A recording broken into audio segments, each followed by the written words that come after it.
Buddhism and relationships. There is a misunderstanding that Buddhism shuns relationships. But I want to show in the course of this lecture that the entire Buddhist way of life, whether it is the life of the Buddhist monk or the life of the layperson, or whether it is the connection between the lay community and the bhikkhu community, relationships are very important. The holy life that is recommended in Buddhism is said to be based solely on wholesome relationships. In the course of this lecture, attention will be paid to the concept of truth as well, because our search for truth affects relationships. When talking about relationships, there are some statements in the Dhamma that might give the impression that the Buddha recommended a kind of solitary life withdrawn from social concerns, that his teaching recommended salvation of the individual by withdrawal from all social relationships. One is advised to strive on one's own to lead a solitary life. One may be in a hermitage, cut off from all social relationships. Some texts talk about the necessity to withdraw from social engagements.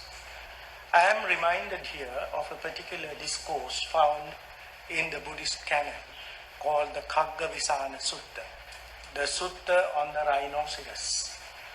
As we know, the rhinoceros has only one horn. It is a sutta which repeatedly emphasizes the need to strive in solitude, like the one horn of the rhinoceros, cutting off all the corruptible social influences in order to strengthen one's capacity to understand the truth. So there are statements in this discourse, at least attributed to the Buddha, emphasizing the virtues of solitude. It is said that people are generally interested in their own selfish pursuits and are impure by nature. Attatta kamma asuci manussa. Therefore, association with people of that sort has a corrupting influence. So it is best to withdraw oneself into solitude and strive for one's own spiritual development. In the same sutta, it is said that people associate with others because they have ulterior motives. Nikkarana, dullabha, ajjamitta, friends are very rare who associate with you without ulterior motives.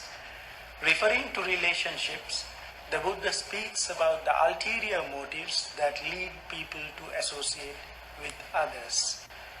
Such statements might give the impression that the Buddha is recommending a life that is cut off from society.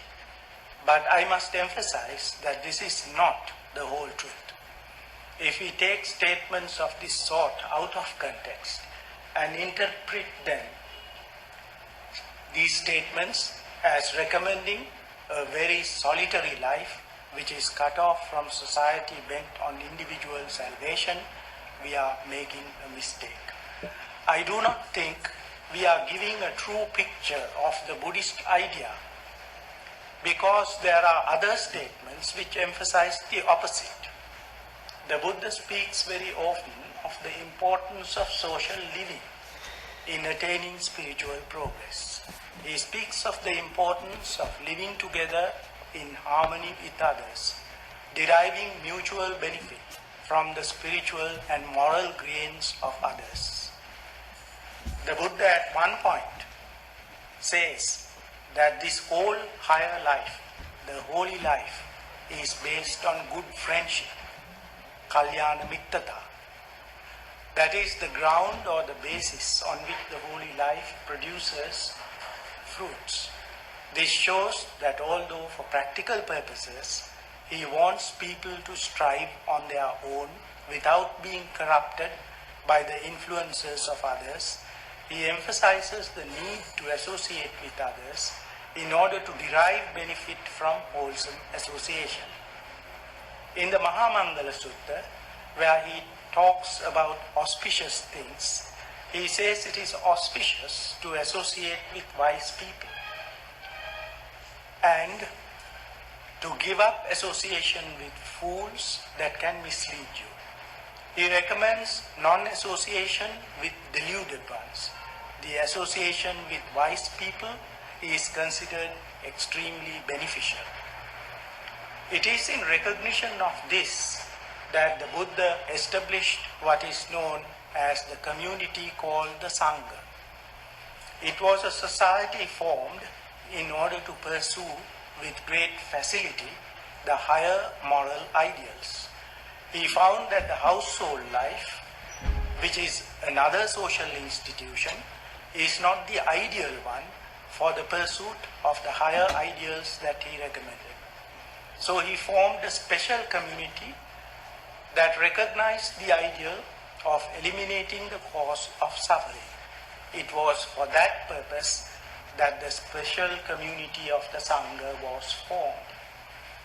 Following the more mundane communities of the lay people, the Buddha introduced into the Sangha certain institutionalized aspects, such as the teacher-pupil relationship and the preceptor-co-resident relationship, Acharya Antevasika and Upajjhaya Saddhiviharika, in order to derive mutual benefit so that collectively the Sangha community could progress toward the goal.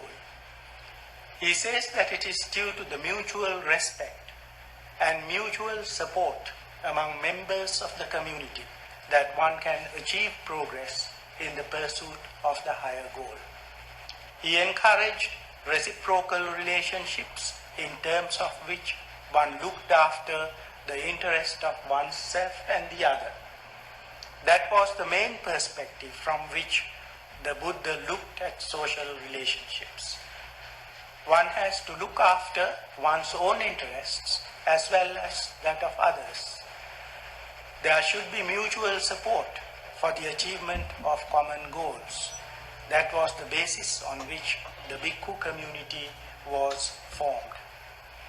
In this Dhamma Vinaya, progress, development and growth, Buddhing, Virulhing, Vepullang, as the Buddha used the terms, can be achieved only through reciprocity of relationship, a kind of mutual support derived from wholesome interpersonal relationships among the persons who pursue their own goal within the community.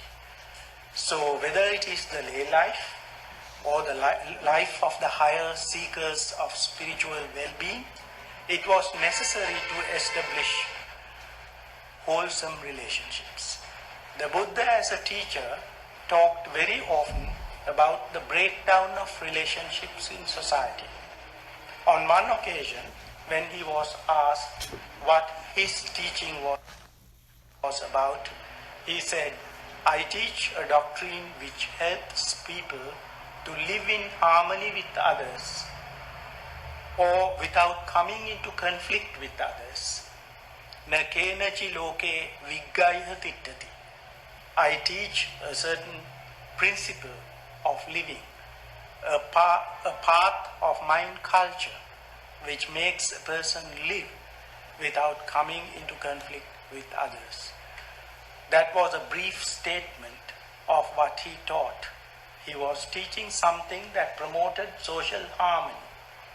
On another occasion, the Buddha was asked why in the social context living beings are unable to live in harmony. As seen by the Buddha, the breakdown of relationships in society is a perennial problem. There has not been a time in the history of mankind when people have lived entirely in peace and harmony.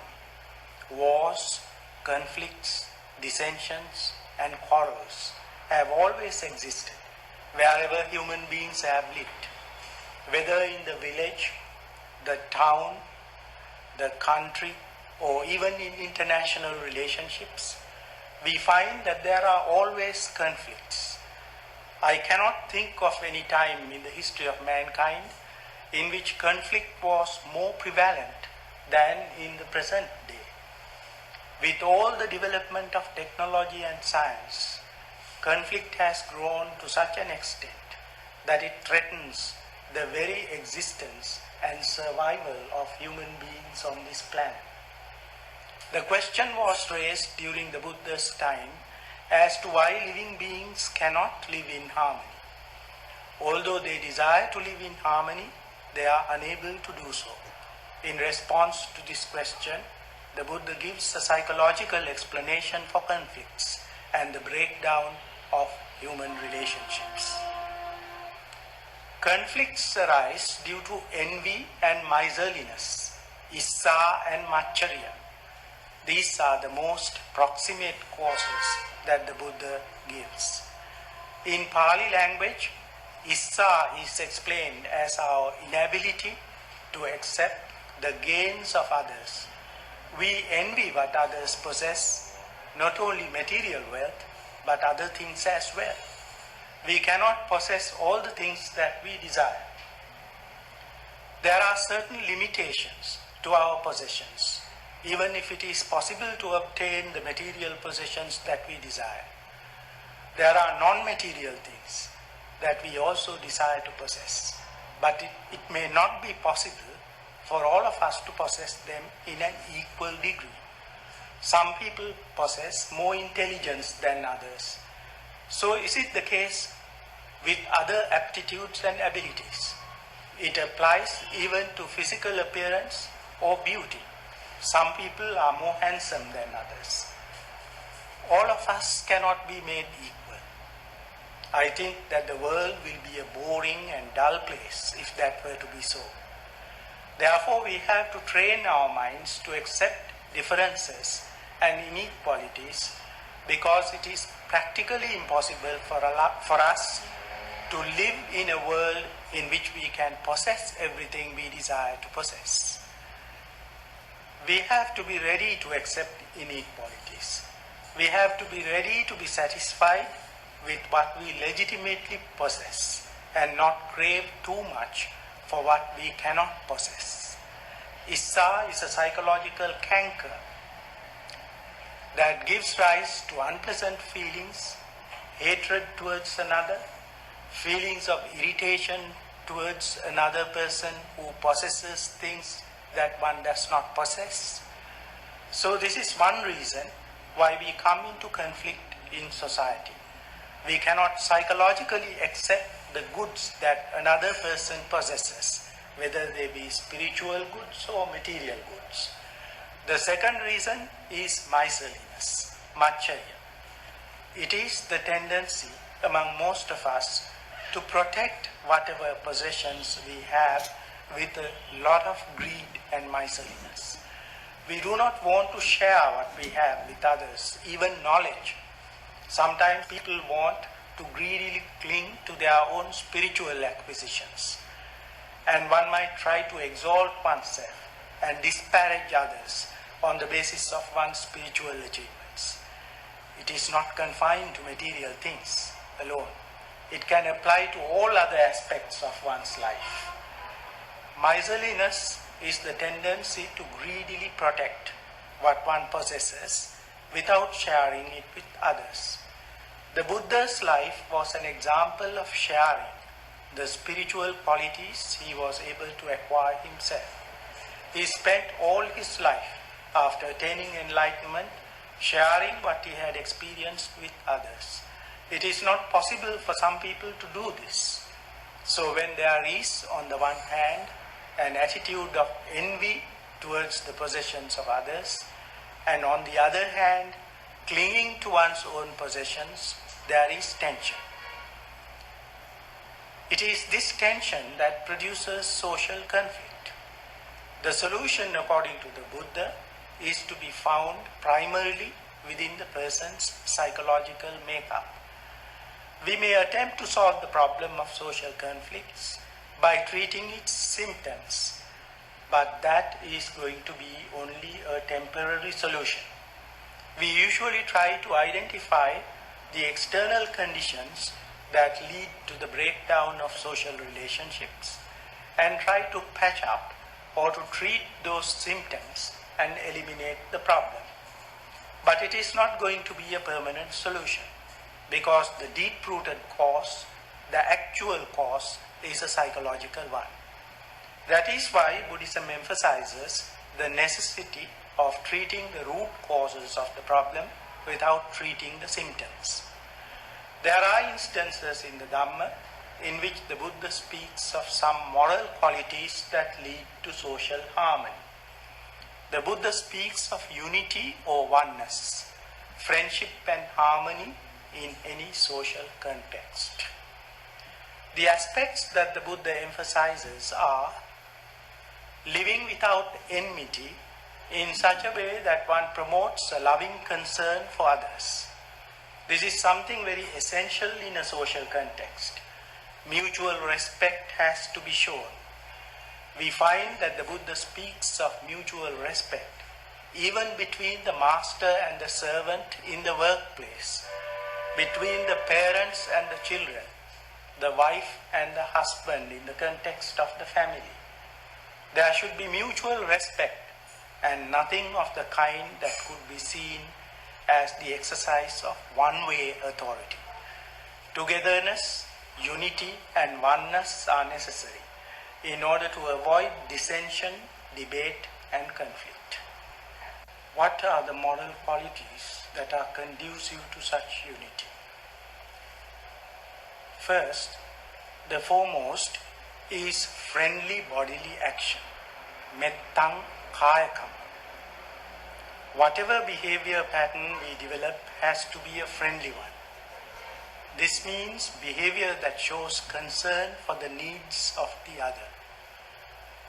The second is friendly verbal behavior, mettang vachikamma. The third is friendly mental behavior, mettang manokamma. Friendly bodily behavior and friendly verbal behavior are foremost. So metta is a great virtue that Buddhism advocates.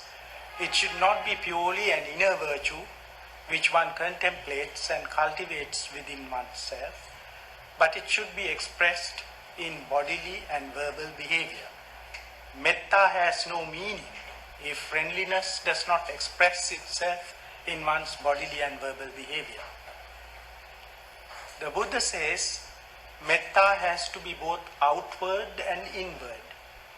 Sometimes people show outward signs of friendliness, but inwardly they do not have friendly attitudes. It is only a facade. They may wish you well, but inwardly they don't. That does not help to promote harmony in society. Your mental state should be a compassionate mental state. Those are the first three conditions that are necessary for harmonious relationships. Addressing the bhikkhu community, the Buddha says that if you consume even the little food that you receive, in your begging bowl without having shared it with others, you may be acting in such a way that you produce social disharmony. Sharing the material benefits that you acquire is considered as one of the most important virtues that promote social harmony. You need to consume things sharing with others, pati vibhatta bhogi, but not in a miserly manner. This is quite the opposite of maccharya, which is given as a cause for social conflict. There has to be a sense of morality. There has to be agreement with regard to certain moral ideals of life. If there is dissension and disagreement at ideological level, there is always going to be social conflict. The Buddha speaks a lot about social conflict that is produced due to clinging to various dogmas. So working towards a practical ideology that is beneficial to all is important. The Buddha makes the distinction between Sammaditthi and Micchaditti, the right view and the wrong view. Micchaditti is really a dogma that people tend to cling to. They are not concerned about the practical results of their views. They just cling to dogmas. The Buddha rejects that kind of attitude and talks about a view which is wholesome. Such a view is to be tested in the light of its consequences. It has to be tested in terms of what it produces in actual life. A wholesome view is a view that can be tested in the light of human experience. A view which produces more unhappiness to mankind is Micchaditti. A view which produces greater happiness to mankind is Sammaditthi. Although the Buddha makes this distinction, people are prone to cling to views because they see some personal benefit holding one view rather than another. Here we see the connection between truth and relationships. People want to make certain views true because they see some self-interest in that particular view. People hold to some dogmatic views and say this alone is true and everything else is false. That is an attitude that the Buddha rejects altogether. When people are subject to dogmatic attitudes, they hold this alone is true and everything else is false. Irrespective of what the consequences are, people go on holding their esteemed view. The Buddha says that he is not interested in truth of that kind. From a philosophical point of view, the Buddha does not think that there is one and only one truth that a person has to grasp as the ultimate truth. Truth is relative to our goal.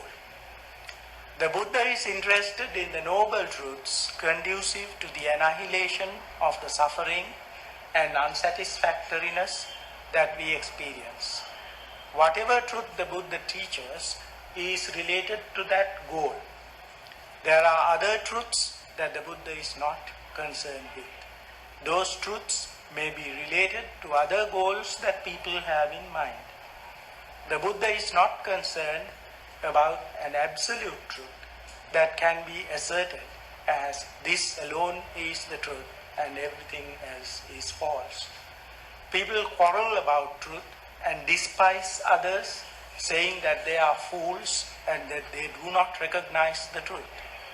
This is because they cling to a non-relative absolute truth.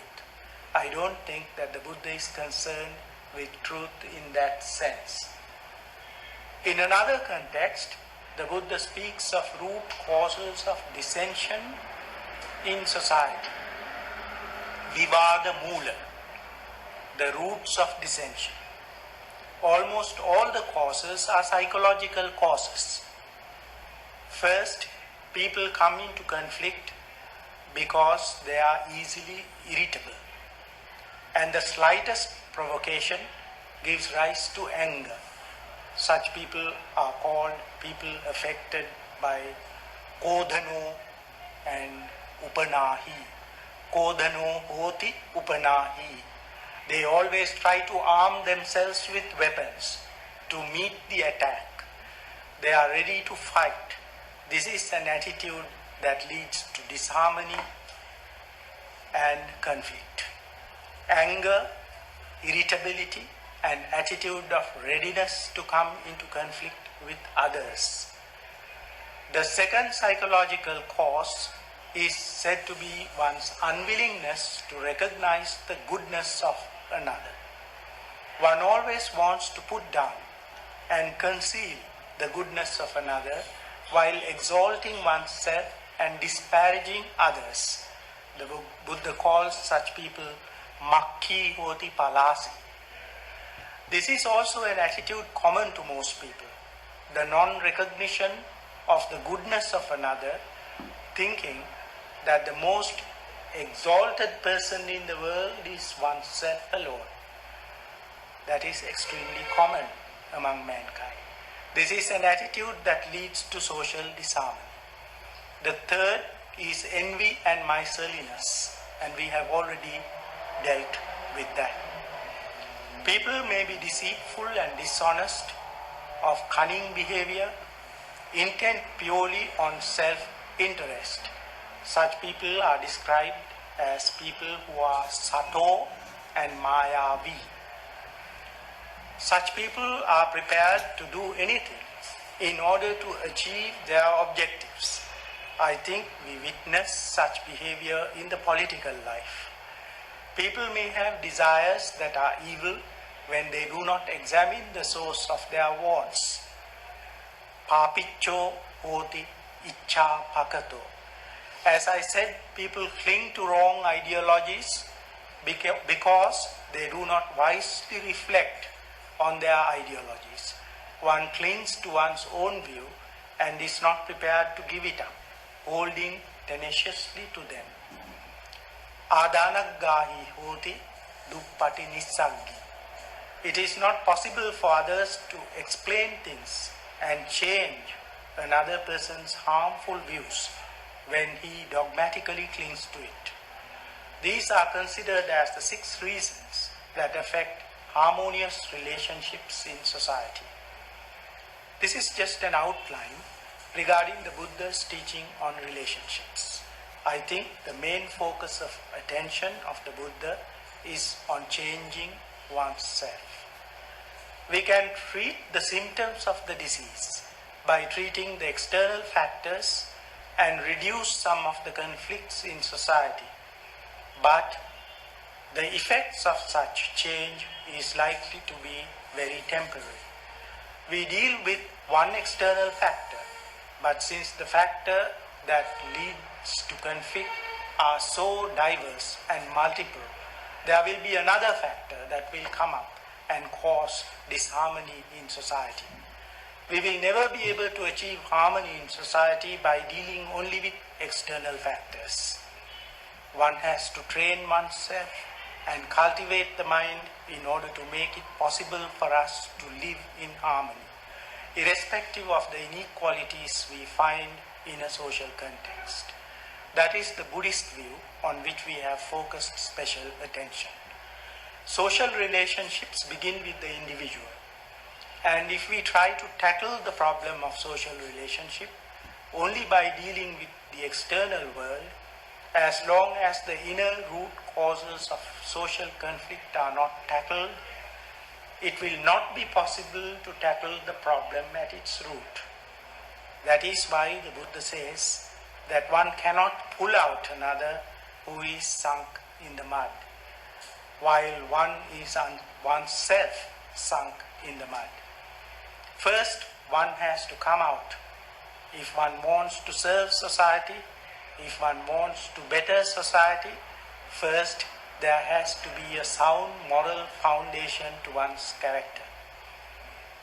The qualities that the Buddha talks about are the necessary moral foundation for social change.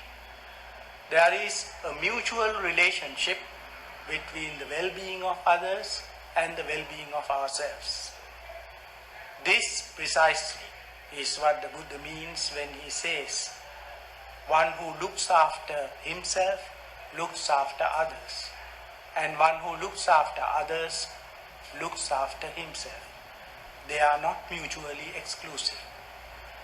If one has real interest in the well-being of the other, such a person cultivates compassion, altruistic concern for the other. This is the kind of empathy that is needed. One who consciously develops it within himself, expresses it in his bodily and verbal conduct for the benefit of others. There is no conflict between self-regarding virtues and other-regarding virtues. They are the same.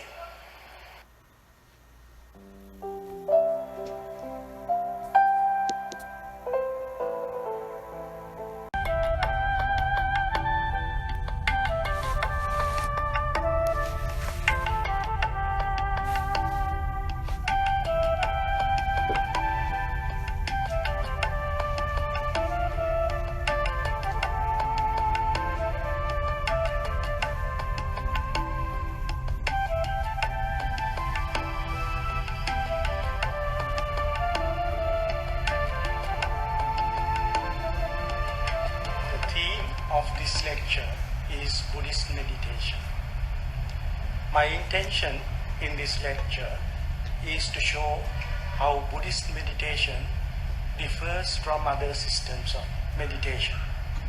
For convenience's sake, I am using the term meditation, although the term might have certain connotations that may not be compatible with what we practice as Buddhist meditation.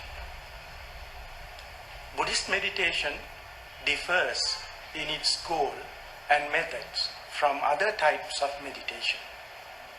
It is a word that has a very wide use.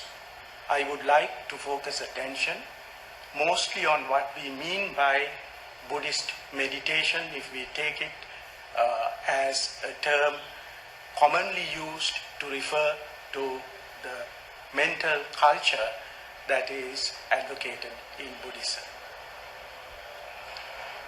At the outset, it is important to make an observation regarding the use of the term meditation. As used in the English language, the term conveys certain meanings that cannot really fit in with what we wish to achieve through the practice of what is understood as Buddhist methods of mental culture. The word meditation in English is used to signify what we mean by the Buddhist word bhavana. Bhavana has a wider meaning than the term meditation in the English language. Bhavana involves the development of the full person. It is a kind of personality culture.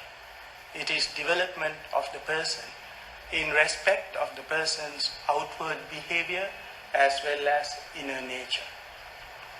According to Buddhism, the behavior of a person that is observable in terms of what a person does with one's body and in respect of what a person does through verbal behavior depends very much on the person's mental condition.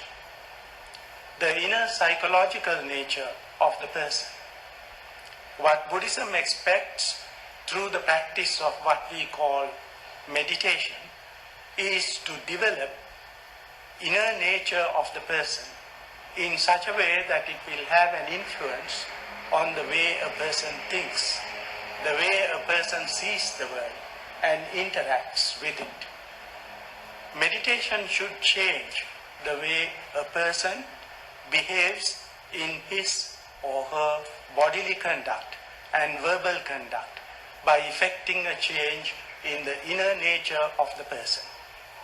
In other words, it is cultivation of mind, cultivation of the body, and cultivation of verbal behavior. It's called Kaya Bhavana, Vachi Bhavana, and Chitta Bhavana. Why is this kind of development or culture found to be necessary in Buddhism? What the teaching of the Buddha is interested in, as the Buddha himself expressed it, is the suffering and the unsatisfactoriness that we experience as human beings in our life. Our own experience is unsatisfactory in our unenlightened condition. So we experience unhappiness, frustration, and mental insanity in our life. Due to the mental insanity that we suffer from, we inflict a lot of suffering on the outside world as well. What Buddhism says is that we ourselves suffer because of some problem in our own nature, and we project that suffering to the outside world as well by the way in which we conduct ourselves in our interpersonal relationships. If we are to eliminate or to reduce this suffering within the outside world and ourselves, we need to cultivate ourselves. In our own personality, the evil, the unwholesome tendencies that lead to our suffering exist at different levels. First, there is a very deep-rooted level in which evil exists in ourselves. Secondly, there is also a level at which that unwholesome evil side of our mind is excited when we come into contact with the stimuli of the outside world. There is a third level, which is a very gross level of human behavior, as for instance, when we inflict suffering on others through our bodily and verbal behavior, by the way in which we conduct ourselves in society. So these are the three different levels at which evil can be found in us. What Buddhism attempts to do through the meditative culture of the mind is to remove this evil from these three levels of existence in us. To begin with, we have to remove the grossness in our conduct that is expressed in our day-to-day life through verbal forms of conduct and bodily forms of conduct. We need to first refine our outward behavior in such a way that we do not venture into any activity that produces behavior patterns, habits, and dispositions that feed the deep-rooted unwholesome tendencies in our minds.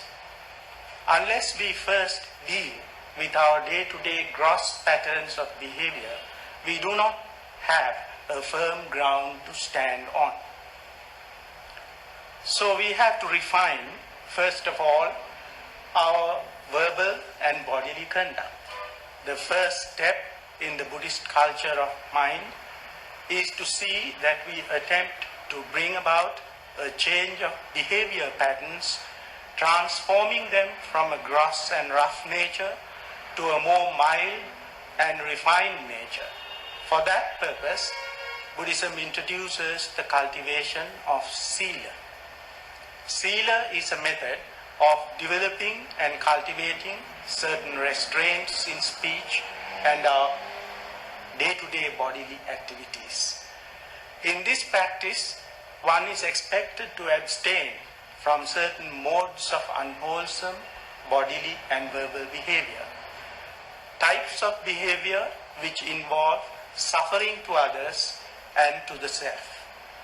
According to Buddhism, we need to refrain from false speech that involves deception, harsh speech involving the use of unfriendly words, slanderous speech that creates dissension in society, and frivolous speech that may involve gossip.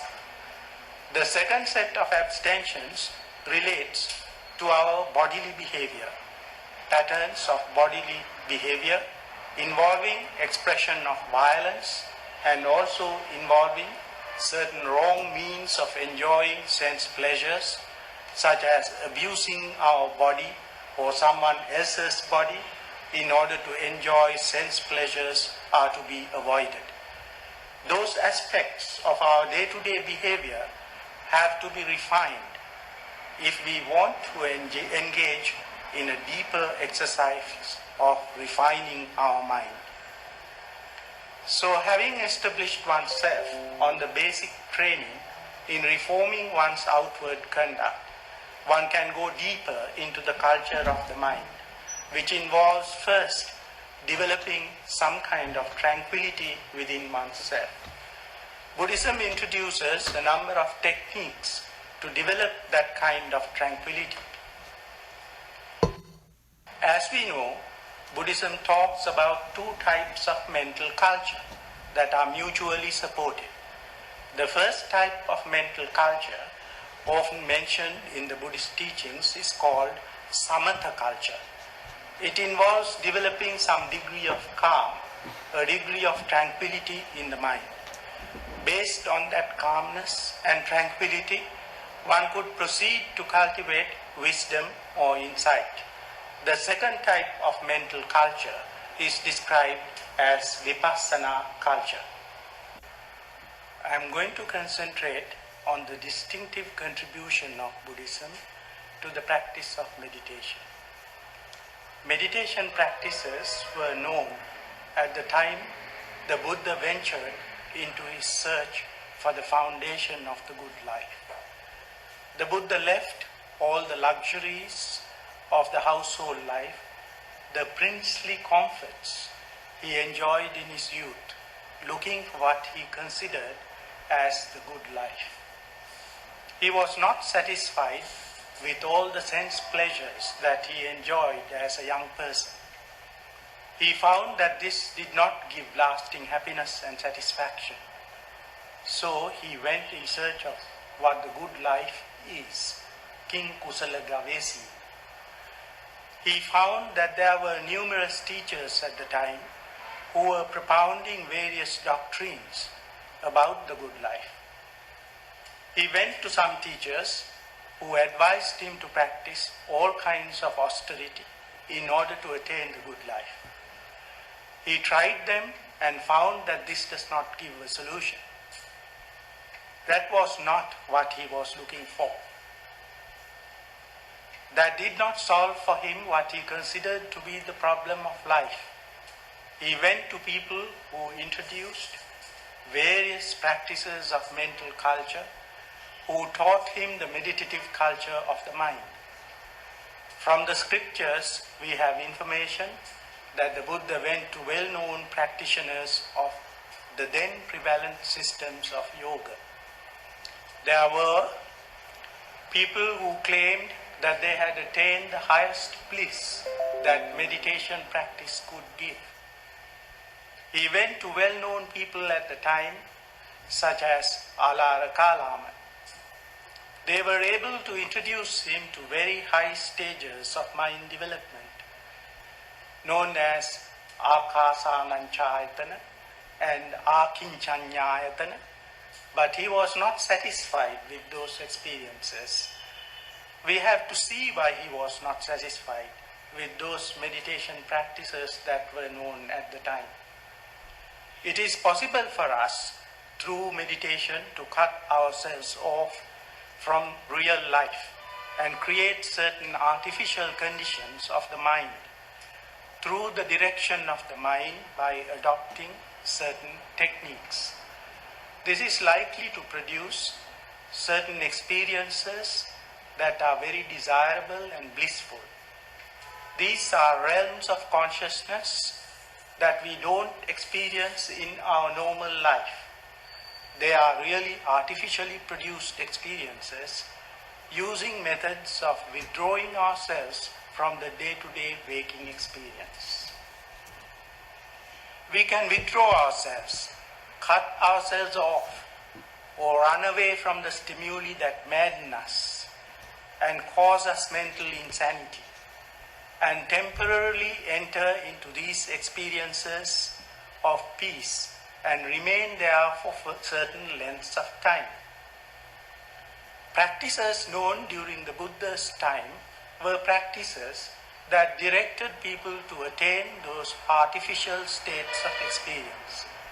We find the Buddha tried those methods and expressed dissatisfaction with them because it was found that they provided no solution to corruptibility of the human mind. As human beings, we can't live all our life in an artificial state of mind. As human beings, one has to come back to waking life and live in this world. That is why the Buddha was not satisfied with those methods. The Buddha wanted to find solutions to the problem of unsatisfactoriness, a solution to the problem of the corruptibility of the human mind that does not merely involve running away from normal waking life. This, he thought, is possible by changing the way in which we cognitively respond to our experiences, the way we understand things, the way we understand ourselves, as well as the stimuli that excite all these disturbing passions. What the Buddha was looking for was real eradication of what he calls the asava, cankers, corruptions, the anusaya, proclivities and inclinations. Whatever liberation the Buddha was talking about was conceived as liberation from the corruptions that set into our minds, the corruptions that afflict us, He described them as asava, the deep-rooted tendencies that seep into the deeper level of our mind and remain within us in order to afflict us when we are confronted in our day-to-day life with various situations. All of us as human beings, having 5 physical senses and the faculty of mind, are always coming into contact with the stimuli of the external world as long as we are living a normal waking life. What happens in this situation is that the stimuli that come into contact with our senses excite certain emotions which are unwholesome if we don't respond to those stimuli with insight and understanding. One way to prevent excitation of the stimuli is to get into an artificial state of mind, which is possible through certain meditation practices, and achieve some kind of calmness. You have to get into those artificial conditions in order to avoid corruptions. And this is not a permanent solution to our problems. What the Buddha attempted to do was to change radically the way we understand our inner nature, as well as the outside world that excite within us the corruptions and the unwholesome tendencies. The Buddhist aim is to eradicate what Buddhism describes as the asava, the things that flow into our mind through the sense doors: eye, ear, nose, tongue, body, and mind. Asava are the corruptions. They are referred to as cankers or as influxes. So all the time we are excited by stimuli, and our mind is corrupted, and we are helpless when this excitation occurs in us. The flowing corruptions take a mechanical character as we are unable to detect this flow, to observe this flow, because we are not self-possessed. It overwhelms us and we become helpless victims to it. As one of the discourses of the Buddha shows, papancha sanya sankha, the unwholesome thought processes that we ourselves engender make us victims of those very unwholesome thoughts. We generate them through our inability to understand them properly, and they then rule over us. They are due to the wrong kind of thinking that we ourselves generate. It is this problem that has to be tackled by meditation, and exercises of Buddhist meditation involve systematic handling of this process until we reach what we call asavakkaya jnana, the total destruction of these corruptions, the total destruction of the influxes. Influxes, or the asava, become strong and they can rule over us as long as we have perverted vision. Thinking is perverted as long as our thinking is confused. As long as we have perverted vision. Thinking is perverted as long as our thinking is confused. According to the Buddhist analysis of the human response to the external world, depends on the kind of stimulation received. The external world consists of things that naturally are found to be very pleasant. There are material forms, sounds, tastes and smells that we find in the very constitution of our being to be very pleasant. But there is another aspect to the external reality. There are other things that we find due to the very nature of our constitution to be displeasing and unpleasant. So we have a natural resentment to that which is unpleasant and natural attraction towards that which is pleasant. We are attracted to what is beautiful what gives us enjoyment and pleasure, and repelled by what is unpleasant and that which we think is undesirable. So this is what creates what Buddhism calls a hateful response to our environment on the one hand, or a craving response on the other hand to whatever we find to be pleasant. These attitudes of craving and hatred are what Buddhism calls the two basic roots of moral evil: lobha and dosa, greed and craving, to the things that give us pleasure, and hatred against the things that we don't find pleasant. These two responses rule our life because we lack insight into the nature of things. What is expected in Buddhist meditation is cultivation of insight when we are confronted with these situations in which we interact with the external world through our senses. We should be able to see things as they really come to be, without the distortions that the mind brings into them, without the ideas of nityā, permanence, sukha, pleasure, atta, ownership. Anicca, dukkha and anatta are the real nature of things. If we see everything that excites us into these emotional frames of mind, if we see them in the proper perspective, they can be seen as impermanent and transient, resulting in suffering, in pain and sorrow, if we crave to them and cling to them. We should be able to see that none of them has substantial reality, and none of them can be owned by us forever. They have the characteristic of being impermanent and transient. They have the characteristic of producing suffering. They have the characteristic of lacking in substance or stability. But yet we cling to them as things that are permanent, things that will give us stable satisfaction, and things that we can possess forever. This is the change in attitude that Buddhism seems to bring about by the culture of the mind. And mental culture in Buddhism involves the cultivation of a certain psychological potential that we have. The key to overcoming this tendency of the mind to react in an unenlightened way is to develop what Buddhism calls mindfulness. Therefore, in the Buddhist culture of the mind, mindfulness is recognized as one of the most significant faculties of the mind that can be developed.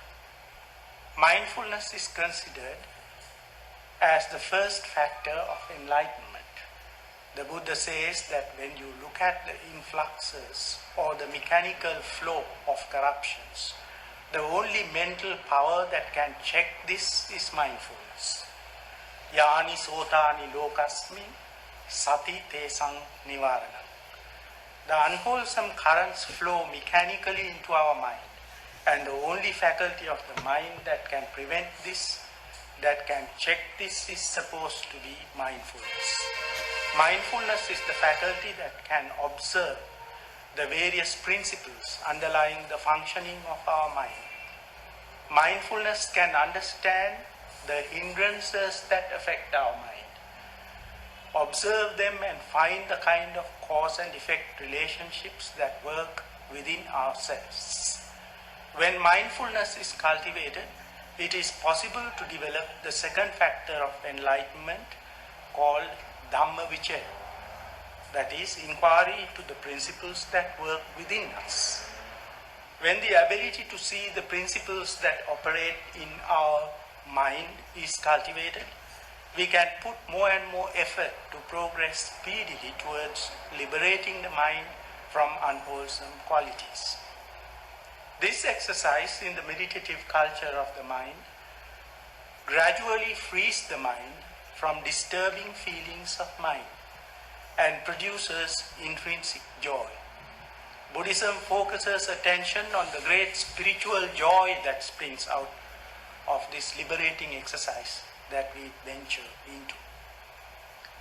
Another factor that grows in a person who ventures into the path of mental culture is piti, that occurs with the initial calming of the mind and body. This promotes mental composure called samadhi, and finally the equanimity which is required to understand things in their proper perspective. Those are the 7 factors of enlightenment which we cultivate in Buddhist meditation. This process is referred to as bhaveti because you cultivate them or make those mental qualities grow in your personality. It involves the use of human choice and freedom to overcome the mechanistic nature of human living. The wise person does not allow mechanical processes to take over, but uses choice and freedom to direct and cultivate our mind and develop these wholesome qualities of the mind. The Buddhist practices of calming the mind are adopted with the final intention of developing insight, with the intention of understanding the nature of things. When the mind is calmed, we do not become open to the corruptions that usually flow into us in our day-to-day life. The solution that Buddhism seeks is not a temporary calming of the mind. What Buddhism seeks is not an interim state of experience which makes us think that we have solved our problems by moving away from the real world into an artificial world created under artificial conditions. When a person liberates one's mind in the Buddhist way, the understanding is that one can lead an undisturbed life in the waking world without letting corruptions set in.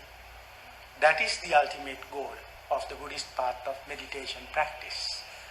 It should be noted that this is a graduated path and that one cannot achieve the full results in haste. It is a graduated path, and what I want to emphasize here is that the more you reduce craving and hatred, the happier you will become. There are degrees in this process of growth. There are degrees in this process of mental culture. Through the practice of mental culture, you might achieve a certain degree of growth and eliminate a certain degree of unhappiness or unsatisfactoriness in your life. There is also an ideal which Buddhism describes as the incomparable liberation of the mind and liberation through insight. Anuttarang ceto vimutting panya vimutting. The incomparable liberation through insight and wisdom is the ultimate goal. But we progress towards this goal in gradual stages. Each stage of progression is marked by reduction of sorrow and mental insanity. Buddhist meditation is not mere contemplation, not resorting to some kind of artificial living. It is not living in solitary confinement, but is an attempt to cultivate your own responsibility in handling the affairs of the world. It may be useful even in the day-to-day life of the person to develop this notion of responsibility, choice, freedom, and understanding. I think those are the main principles of Buddhist meditation.